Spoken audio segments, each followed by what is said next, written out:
আসসালামু আলাইকুম কাছের মানুষজন অ্যান্ড্রো মুভি এক্সপ্লেনেশন ভিডিও চ্যানেলে আপনাদের স্বাগতম। আজকে আমরা দেখতে চলেছি 2023 সালে মুক্তি পাওয়া দ্য কিলার সিনেমাটি। অ্যাকশন লাভারদের জন্য এই সিনেমাটি একটি অসাধারণ সিনেমা। কেন অ্যাকশন লাভারদের জন্য এই সিনেমাটি একটি অসাধারণ সিনেমা হয়ে উঠেছে তা জানতে চলুন অ্যাকশনে ভরপুর সিনেমাটি শুরু করা যাক।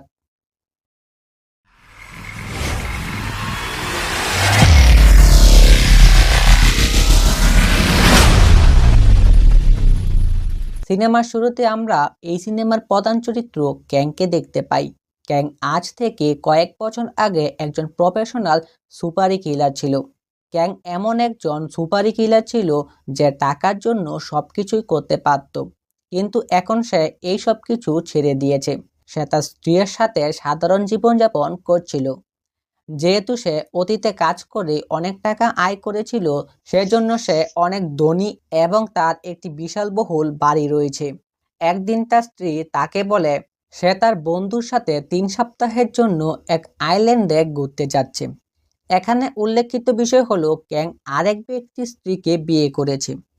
ক্যাংকের স্ত্রী তাকে বলে তার আগের পরিবারের 17 বছর বয়সী একটি মেয়ে রয়েছে, তাই সে ফিরে না আসা পর্যন্ত ক্যাং যেন তার খেয়াল রাখে। এই কথাটি শুনে ক্যাং মোটেও পছন্দ করে না, কিন্তু তার স্ত্রী তাকে অনেক জোরাজুরি করলে সে রাজি হয়ে যায়, কারণ সে তার স্ত্রীকে অনেক ভালোবাসে। পরের দিন ক্যাং তার স্ত্রী এবং তার বন্ধুকে এয়ারপোর্টে ড্রপ করে দেয়। তারপর সে চলে যায় মেয়েটিকে রিসিভ করতে। এই মেয়েটির নাম কিম, এবং সে তার সাথে তার স্কুল ফ্রেন্ড জুনকেও নিয়ে আসে। কিম ক্যাংকে জানায় জুন কয়েকদিন তাদের সাথে থাকতে চায়। ক্যাং বলে এ কথাটি যেন কিম তার মাকে না জানায়। কিম তাদেরকে নামিয়ে দেওয়ার আগে কিমের কাছ থেকে তার পাসটি নিয়ে তার মধ্যে কিছু টাকা রেখে দেয়, যাতে টাকা নিয়ে তার কোনো সমস্যা না হয়। ওই দিন রাতে ক্যাং যখন তার বিছানায় ঘুমাচ্ছিল, তখনই মোবাইলে একটি কল আসে। কলটি করে কিম। কিম তাকে বলে সে এক রেস্টুরেন্টে রয়েছে এবং তার পেটে ভীষণ ব্যথা করছে, তাই ক্যাং যেন সেখানে তাড়াতাড়ি করে চলে আসে। সে চিন্তা করে তার স্ত্রী তাকে কোথায় ফাঁসিয়ে দিয়েছে। নানা কিছু চিন্তা করার পর ক্যাং চলে যায় কিমের কথা মতন রেস্টুরেন্টে। ক্যাং দেখতে পায় কিম কোনো এক স্কুল ফ্রেন্ডের সাথে বসে রয়েছে। তার পেটে কোনো ব্যথা ছিল না, সে স্বাভাবিকভাবেই বসে রয়েছিল। ক্যাং তার কাছে গিয়ে তাকে জিজ্ঞেস করে সে কেন তাকে এত রাতে এখানে ডেকেছে। কিম তার কথা ইগনোর করে মোবাইল টিপা শুরু করে। আসলে এই সব কিছু ছিল কিমের সাজানো নাটক। কিম এই সব কিছু করছিল টিএনএইচ মেয়েদের নজরে পড়ার জন্য। টিএনএইচ হলো একটি গ্যাংয়ের নাম, যারা অবৈধভাবে মেয়েদেরকে এক দেশ থেকে আরেক দেশে পাচার করে। কিমের বন্ধু জুন তাকে এসএমএস দিয়ে বাহিরে বেরিয়ে আসতে বলে। এই জন্য সে ক্যাংকে বলে সেখান থেকে চলে যেতে। ক্যাং তার রাগটাকে কোনো মতনে কন্ট্রোল করে সেখান থেকে বাহিরে বেরিয়ে আসে। ক্যাং বাড়ির দিকে রওনা দেওয়ার সময় গাড়ির আয়নায় দেখতে পায় কিম কিছু ছেলেদের সাথে বাইকে করে কোথায় যেন যাচ্ছে। এই জিনিসটা ক্যাংকে একটু ভাবিয়ে তোলে। তার কাছে আশেপাশের পরিবেশটা মোটেও স্বাভাবিক লাগে না, তাই সে কিমকে ফলো করতে শুরু করে। তখনই আমরা দেখতে পাই ক্যাং তার পার্সে টাকা দেওয়ার সময় একটি ট্যাকারও রেখে দিয়েছিল, কারণ টিএনএইচ মেয়েদের বুঝিয়ে সুঝিয়ে খারাপ রাস্তায় নিয়ে যায়। ক্যাং তাদের লোকেশন ট্যাগ করে একটি ক্লাবের সামনে চলে আসে। ক্লাবের ভিতরে একটি মেয়েকে দেখতে পায়। এই মেয়েটি হলো হানা। হানা কিমকে একজন লোকের কাছে যেতে জোরাজুরি করে। কিম যেতে না চাইলে তাকে অল্প কিছু টাকা অফার করা হয়। তাদের কথাবার্তায় আমরা বুঝতে পারি রেস্টুরেন্টে বসে থাকা ছেলে এবং জুন মিলে কিমকে ফাঁসিয়েছে। কিম হানাকে বলে সে কোনো খারাপ কাজ করতে চায় না। এ কথা শুনে হানা তাকে মারতেই যাবে, তখনই সেখানে ক্যাং চলে আসে। ক্যাং হানাকে বলে তাদেরকে এখান থেকে যেতে দিতে, তাহলে সবকিছু এখানেই শেষ হয়ে যাবে। এই ছেলেটি ক্যাংকে অনেক হালকাভাবে নেয় এবং তাকে মারার জন্য এগিয়ে আসে। তারা জানতো না ক্যাং কয়েক বছর আগে অনেক বড় সুপারি কিলার ছিল, তাই তাদের সাথে মারামারি করাটা তার কাছে কোনো ব্যাপারই না। ক্যাং সবাইকে মারতে থাকে। এই সব দেখে হানা ক্যাংকে পিছন থেকে চাকু দিয়ে আঘাত করে। ক্যাং তার দিকে ঘুরে তার মুখের মধ্যে একটি পাঞ্চ মেরে দেয়। হানা সেখানে বেহুশ হয়ে যায়। তারপর ক্যাং কিমকে নিয়ে সেখান থেকে বাড়িতে চলে আসে। কিম গত রাতে ক্যাং এর ফাইট দেখে তার প্রতি একটু ইমপ্রেস হয়ে যায়। রাতে তারা যখন ডিনার করে বাড়িতে ফিরছিল তখন তাদেরকে পুলিশের সম্মুখীন হতে হয়। এই শহরের পুলিশ ইন্সপেক্টর লি তাদেরকে কিছু প্রশ্ন করে। লি তাদেরকে বলে কালকে রাতে এখানে কিছু ছেলেদের হত্যা করা হয়েছে। কিছু কথাবার্তার পর লি তাদেরকে সেখান থেকে চলে যেতে দেয়। ক্যাং বাড়িতে এসেই এই হত্যার পিছনে কে রয়েছে সেটি জানতে ইনভেস্টিগেশন শুরু করে। ক্যাং জানতে পারে যেই ছেলেটি মারা গিয়েছে সেই ছেলেটিকে সে গতকাল রাতে ক্লাবে মেরেছিল। ক্যাং বুঝতে পারে এটি একটি কঠিন বিষয়, এর পিছনে খুব বড় লোকেদের হাত রয়েছে। পরের দিন সকালে ইন্সপেক্টর লি ক্যাংকের সাথে দেখা করতে আসে। সে তার মোবাইলে একটি সিসিটিভি ফুটেজ দেখায়, যেখানে দেখা যায় ক্যাং তার গাড়ি নিয়ে ওই রাস্তা দিয়ে যাচ্ছিল যেখানে ছেলেটির হত্যা হয়েছে। ক্যাং তাকে বলে এটা কোনো বিষয় না, ওই দিন রাতে আরো গাড়ি হয়তো ওই রাস্তা দিয়ে গিয়েছিল। লি তাকে আরেকটা ফুটেজ দেখায়, সেই ছেলেটির হত্যা হয়েছিল তার বাইকে করে একজন মেয়েকে বসে থাকতে দেখা যায়। মেয়েটিকে দেখতে অনেকটা কিমের মতো, কিন্তু পিকটা ব্লার হওয়ায় তারা বুঝতে পারছিল না এটা কি কিম নাকি অন্য কেউ। ক্যাং লিয়ের কোনো প্রশ্নে ভয় না পেয়ে যুক্তির সাথে অ্যান্সার দেয়। কিম এত কিছু দেখে একটু ঘাবড়ে যায়। লি সেখান থেকে চলে গেলে ক্যাং এর কাছে ওই রাত্রের জন্য কিম ক্ষমা চায়। কিমের ভয় পাওয়া চেহারা দেখে কিমের অতীতের কিছু কথা মনে পড়ে যায়, যেখানে একজন মেয়ে তার জীবন নিয়ে অতিষ্ঠ হয়ে পড়েছিল। সেই কারণে সে সুসাইড করতে যাবে, কিন্তু মারা যাওয়ার আগে সে কাউকে জড়িয়ে ধরতে চায়। ক্যাং তার এই ইচ্ছাটা পূরণ করে দেয়। তখনই ক্যাং এর মোবাইলে হানার কল আসে। হানা তাকে বলে ওই দিন রাতের যেই চাকু দিয়ে ছেলেটিকে মারা হয়েছিল সেই চাকুর মধ্যে তোমার ফিঙ্গারপ্রিন্ট রয়েছে। হত্যা অন্য কেউ করলেও পুলিশ তোমাকেই সন্দেহ করবে। যদি তুমি চাকুটা নিতে চাও তাহলে কিমকে নিয়ে এখানে চলে আসো। হানা এবং তার গ্যাংয়ের লোকেরা ক্যাংয়ের অতীত সম্পর্কে কিছুই জানতো না। তারা তাকে একজন সাধারণ মানুষ হিসাবে ভাবত।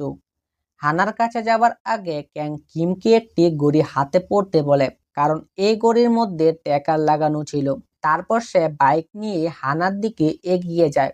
ক্যাং হানার সাথে দেখা করার পর বুঝতে পারে তাদের পিছনে অনেক বড় বড় লোকেদের হাত রয়েছে। ক্যাং এর সাথে লড়াই করার জন্য তারা একজন মোটা তাজা গুন্ডাকে হায়ার করে। যখন সে ক্যাংকে মারতে যায় তখন ক্যাং তাকে কিছুক্ষণের মধ্যেই আধমরা করে দেয়। ক্যাং তাদের কাছে ওই চাকুটি চায়। তারা চাকুটি দিতে না চাইলে ক্যাং গুন্ডাকে খুব খারাপভাবে টর্চার করতে থাকে, যেটা দেখে হানার পার্টনার তার দিকে চাকুটি ছুড়ে দেয়। যখনই ক্যাং চাকুটি উঠাতে যায় তখনই ছেলেটি তার দিকে একের পর এক গুলি করতে থাকে। ছেলেটি সেখান থেকে পালাতে শুরু করে। ক্যাং তাকে ধরার জন্য তার পিছনে ছুটতে শুরু করে। তখনই হঠাৎ করে রাশিয়ান মাফিয়া ইউরি তার সামনে চলে আসে। এখানে বলে রাখি, ইউরি একজন প্রফেশনাল সুপারি কিলার এবং সে এই গ্যাংয়ের গুরুত্বপূর্ণ একজন লোক। ক্যাং এবং ইউরির মধ্যে খুব কড়াকড়ি মারামারি শুরু হয়। ক্যাং তাকে আঘাত করে সেখান থেকে চলে যায়। বাড়ির কাজ এবং সিসিটিভি ভাঙা দেখে ক্যাং বুঝতে পারে কিমকে এখান থেকে কিডন্যাপ করা হয়েছে। কিমের গাড়িটিকে ট্র্যাক করে ক্যাং পৌঁছে যায় এক নিরিবিলি এলাকায়। বাড়ির ভিতরে ঢুকেই ক্যাং হানাকে দেখতে পায়। হানা তাকে ঘড়িটি দেখিয়ে বলে, আমরা জানতে পেরেছি কিভাবে তুমি প্রতিবার আমাদেরকে খুঁজে পাও। ক্যাং তাকে বেঁধে টর্চার শুরু করে। তখনই হানা তাকে বলে টিএনএইচ প্রথমে মেয়েদেরকে টাকা দিয়ে বুঝায়, সে রাজি না হলে তাকে কিডন্যাপ করে নিয়ে আসা হয়। আমাদের এক বড় কাস্টমার কিমকে পছন্দ করেছিল, যেহেতু কিম রাজি হয়নি তাই তাকে কিডন্যাপ করা হয়েছে। টিএনএইচ এর সাথে রাশিয়ান মাফিয়া ইউরিও যুক্ত ছিল। তারপর হানা ক্যাংকে এক হোটেলের কথা বলে যেখানে কিমকে পাওয়া যেতে পারে। ক্যাং হানাকে না মেরে সেখান থেকে চলে যায়। তারপর সিন পরিবর্তন হয়ে যায়। আমরা দেখতে পাই ইন্সপেক্টর লি যখন তদন্ত করতে আসে তখন সে হানার ডেড বডি দেখতে পায়, অর্থাৎ হানাকে কেউ মেরে ফেলেছে। তারপর ক্যাং চলে যায় এক হোটেলে কিমকে খুঁজতে, কিন্তু সে সেখানে কিমকে পায় না। তখনই তার সাথে অনেকগুলো গুন্ডার মোকাবেলা শুরু হয়। ক্যাং কাউকেই জীবিত ছাড়েনি, সবাইকে সে বাজেভাবে মেরে ফেলে। ক্যাং যখন চলে যাচ্ছিল তখনই তার সাথে দেখা হয় ইউরির। ইউরি অনেক ওভার কনফিডেন্ট, তাই সে ক্যাংকে বলে তারা কালকে সকালে কিমকে সমুদ্রপথে রাশিয়া নিয়ে যাবে এবং তারা যে শিপে করে তাকে নিয়ে যাচ্ছে তার নাম হলো এরিনা। কিন্তু তুমি সেখানে পৌঁছাতে পারবে না, কারণ তুমি এখন মরতে চলেছ। ইউরির সাথে ফাইট করতে ক্যাংয়ের ভিতরে একটু আগ্রহ নেই, কারণ তাকে কিমকে বাঁচাতে হবে। ক্যাং তাড়াতাড়ি করে হোটেলের ভিতরে চলে যায়। ক্যাং এবং ইউরির মধ্যে তুলুম মারামারি শুরু হয়। যেহেতু তারা দুইজনই অনেক ভালো মারামারি জানে, তাই কেউই হার মানতে রাজি নয়। ইউরিকে দড়ি দিয়ে বেঁধে ওই দড়ির সাহায্যে ক্যাং নিচে নেমে যায়। ইন্সপেক্টর লি তাকে দেখে গান পয়েন্ট করে এবং লি তার সাথে যেতে বলে, কিন্তু ক্যাং চালাকি করে তার কাছ থেকে বন্দুক নিয়ে নেয় এবং তাকে সাথে করে নিয়ে যায়। সকাল সকাল তারা সমুদ্র বন্দরে পৌঁছে যায়, যেখান থেকে গুন্ডারা কিমকে রাশিয়া পাঠাবে। দূরে এক গাড়ির ভিতরে কিছু গুন্ডাদের সাথে কিম বসেছিল। ক্যাং তার গাড়ির স্পিড বাড়িয়ে ওই গাড়িটিকে উল্টে দেয়। ক্যাং সব গুন্ডাদেরকে মেরে কিমকে বাহিরে বের করে নিয়ে আসে। তখনই হানার পার্টনার সেখানে এসে পড়ে। সে তার গাড়ি দিয়ে ক্যাংকে একটুর জন্য মারতে পারেনি। ক্যাং তাকে গাড়ি থেকে বের করে ওই ক্লায়েন্টের নাম জিজ্ঞাসা করে যে কিমকে নিতে চাইছিল। ছেলেটি ক্লায়েন্টের নাম না বললে ক্যাং তাকেও সেখানে মেরে ফেলে। ক্যাং ছেলেটির মোবাইল বের করে কল লিস্টের শেষ নাম্বারটি ডায়াল করে। আমরা দেখতে পাই এই নাম্বারটি ছিল ইন্সপেক্টর লিয়ের, অর্থাৎ ইন্সপেক্টর লিও তাদের সাথে মিশে রয়েছে। ক্যাং তাকে বলে, আমার প্রথমে তোমার প্রতি সন্দেহ হয়েছিল। তখনই তারা দেখতে পায় সেখানে পুলিশ টিম আসছে। ক্যাং তাকে বলে, আমি কাউকে কিছু বলবো না যদি তুমি আমার সাথে থাকো। আমি এখানে যত খুন করেছি এটি একটি পুলিশ অপারেশন বলে তুমি আমাকে বাঁচাতে পারো। লি তার এই কথা মতন রাজি হয়ে যায়, কারণ তার কাছে এই মুহূর্তে অন্য কোনো উপায় ছিল না। লি সবকিছুকে পুলিশ অপারেশন বলে ক্যাং এবং কিমকে হসপিটালে পাঠিয়ে দেয়। হসপিটালে যখন কিমের জ্ঞান ফিরে আসে তখন সে এই সব কিছুর জন্য আবারও ক্যাংয়ের কাছে ক্ষমা চায়। ক্যাং জানায় এই সব কিছুর মধ্যে কিমের কোনো দোষ নেই, সব দোষ হলো যে ব্যক্তি কিমের ডিমান্ড করেছে। সিন পরিবর্তন হয়ে যায়। ইন্সপেক্টর লি ক্যাংয়ের সাথে দেখা করতে আসে। লি ক্যাংকে বলে, তুমি আমাকে ওই লোক পর্যন্ত পৌঁছে দিতে সাহায্য করো, যার কারণে মেয়েদেরকে বিদেশে অবৈধভাবে পাচার করা হচ্ছে। তার বিনিময়ে আমি তোমাকে অনেক টাকা দেব এবং আমি তোমাকে একটি মোবাইল দিব যেটি তোমার বিরুদ্ধে কাজে লাগবে। লিয়ের এই অফারটি শুনে ক্যাং রাজি হয়ে যায়। তখনই ক্যাংয়ের স্ত্রী কল করে তার এবং কিমের খোঁজ নেয়। ক্যাং এখানে ঘটে যাওয়া কোনো ঘটনারই তার স্ত্রীর সাথে শেয়ার করে না। ক্যাং তাকে জানায় এখানে সবকিছুই ঠিক আছে। কিম খুব ভালো করে বুঝতে পারে ক্যাং তার স্ত্রীকে অনেক ভালোবাসে। পরের দিন লি ক্যাংকে ওই ব্যক্তি সম্পর্কে বলে যার আন্ডারে হানা এবং বাকি গুন্ডারা কাজ করত। লি তাকে আরো জানায় সেই ব্যক্তির নাম পার্ক। তারা পার্কে ধরতে পারলেই সবকিছুই প্রকাশ হবে। ক্যাং পার্কের এখানে ঢুকে সব গুন্ডাদেরকে মেরে ফেলে এবং পার্কেও আহত করে দেয়। সে পার্কে জিজ্ঞেস করে কিমের ডিমান্ড কে করেছিল। তখনই একজন মেয়ে পার্কের মোবাইলে কল করে। সে তাকে বলে একটি পুল পার্টির জন্য নতুন নতুন মেয়েদের বের করতে। এই মহিলাটি দ্য ব্যাড আর্ন নামে পরিচিত, আর এই মহিলাটির কাজই হলো নতুন নতুন মেয়েদের তৈরি করে ক্লায়েন্টদের কাছে পাঠানো। পার্কের কাছ থেকে আরো জানা যায় যে যে ব্যক্তি কিমের ডিমান্ড করেছিল সে একজন খুব বড় জজ এবং তার বিশাল বড় একটি লিঙ্ক রয়েছে। ইউরি হচ্ছে তার পার্সোনাল বডিগার্ড। তারা কুরিয়ার কুলের মেয়েদেরকে ধরে রাশিয়ায় পাচার করে দেয়। জজ তাদের মাঝে সুন্দরী মেয়েকে তার কাছে রেখে দেয়। সব তথ্য নেওয়ার পরে ক্যাং তাকেও মেরে ফেলে। ক্যাং একদল ক্লিনারকে ডাক দেয় যারা খুন হওয়ার পর সকল তথ্য ধুয়ে মুছে সাফ করে দেয়। তারপর ক্যাং তার এক পুরনো বন্ধুর কাছ থেকে একটি বড় স্নাইপার গান কিনে। পরের সিনে ইন্সপেক্টর লি ক্যাংকে বলে পার্ক যেই জজের কথা বলেছিল সে এখানকার সেন্টার ডিস্ট্রিক্ট আদালতের জজ। সে খুব পাওয়ারফুল এবং অনেক ধনী ব্যক্তি, তাই আমাদের ডিপার্টমেন্ট তার বিরুদ্ধে কোনো অ্যাকশন নিতে পারবে না। তারপর ক্যাং সেই পুল পার্টিতে পৌঁছে যায়, যার কথা পার্ক তাকে বলেছিল। সে তার স্নাইপার গান দিয়ে বাহিরে দাঁড়িয়ে থাকা একের পর এক গার্ডকে মারতে শুরু করে। আমরা দেখতে পাই দ্য ব্যাড আন জজের জন্য একটি নতুন মেয়ের ব্যবস্থা করেছে। বাহিরের গুন্ডাদেরকে মারার পর ক্যাং জর্জের বডিগার্ডদের মারতে শুরু করে। ইউরি বুঝতে পারে এখানে কোনো ব্যতিক্রম হচ্ছে, তাই সে ক্যাংকে মারতে এগিয়ে যায়। পরের সিনে ইন্সপেক্টর লি সেখানে এসে পড়ে। প্রাথমিকভাবে মনে হয় ইন্সপেক্টর লি ক্যাংকের সাথে রয়েছিল, কিন্তু লি সেখানে ক্যাংয়ের সাথে গাদ্দারি করে তাকে ফাঁসিয়ে দেয়। এরপর ইউরি এবং তার লোকেরা ক্যাংকে জজের সামনে নিয়ে আসে। ক্যাং দেখতে পায় জজের সাথে একটি মেয়ে রয়েছে, যে খুব ভয়ে বসে রয়েছিল। ক্যাং জজকে জিজ্ঞেস করে, তুমি কি সেই যে কিমের ডিমান্ড করেছিল? জজ তার কোনো কথা জবাব না দিয়ে শুধু হেসে ক্যাংয়ের সাথে হাত মিলায়। তারপর সে তার লোকেদেরকে বলে বাহিরে নিয়ে তাকে মেরে ফেলতে। লি তাকে গান পয়েন্ট করে বাহিরে নিয়ে আসে।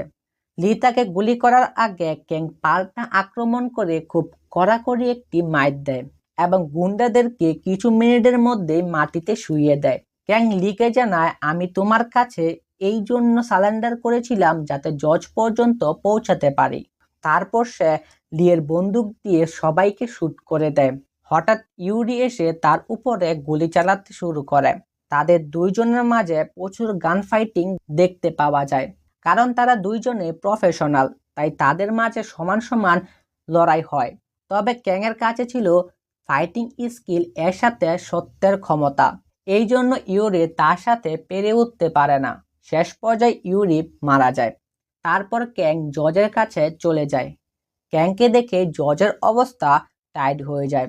জজ তাকে বলে, আমাকে মেরে তুমি কিছুই পাবে না, কিন্তু তুমি যদি আমার সাথে মিলে যাও তাহলে তুমি অনেক কিছু পাবে। ক্যাং তাকে বলে, তোমার কাছ থেকে কোনো কিছু চাই না, তুমি শুধু বলো দ্য ব্যাড আন্ট কে। জজ তাকে বলে, দ্য ব্যাড আন্ট হলো কিমের মা। সে অনেক বছর ধরে এই গ্যাংটিকে চালাচ্ছে। আমি তাকে পুলিশের হাত থেকে বাঁচিয়ে দেই, তাই সে আমাকে নতুন নতুন মেয়ে এনে দেয়। ক্যাং তাকে বলে সে তার মেয়ের সাথে কেন এমনটা করেছে। জজ তাকে বলে, কিম তার আসল মেয়ে না, হয়তো সেজন্য কিমকে সে পছন্দ করে না, তাই কিমকে এই সব কিছুতে জড়াতে চেয়েছিল। সবকিছু জানার পর ক্যাং জজকেও মেরে ফেলে। তারপরের সিনে আমরা দেখতে পাই কোনো এক আইল্যান্ডে কিমের মা এবং ক্যাং এর ওয়াইফ একসাথে বসে রয়েছে। তারপর তার মোবাইলে একটি কল আসে। লুকানোর জন্য সে গাড়িতে এসে কলটি রিসিভ করে। এই কলটি এসেছিল জর্জের মোবাইল থেকে। কলটি রিসিভ করতে ওপার থেকে ক্যাং কথা বলতে শুরু করে। ক্যাং তার পিছনেই বসে রয়েছিল। ক্যাংকে দেখে মহিলাটি একটু থ হয়ে যায়। মহিলাটি বুঝতে পারে তার সব খেলা শেষ হয়ে গিয়েছে। ক্যাং তাকে বলে সে কিমের সাথে এমনটা কেন করেছে। মহিলাটি তাকে বলে সে কিমের সৎ মা। কিমের প্রতি তার কোনো ভালোবাসা নেই। সে কিমকে তার কাজের জন্য ব্যবহার করতে চেয়েছিল।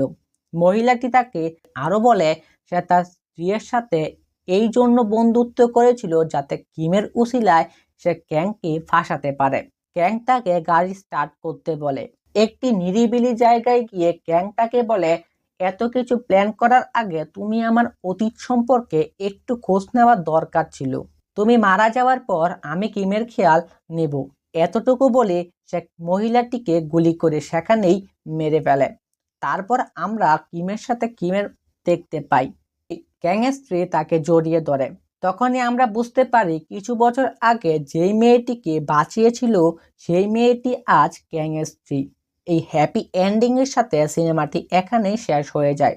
দেখা হচ্ছে পরের সিনেমায়। ততক্ষণের জন্য আল্লাহ হাফেজ।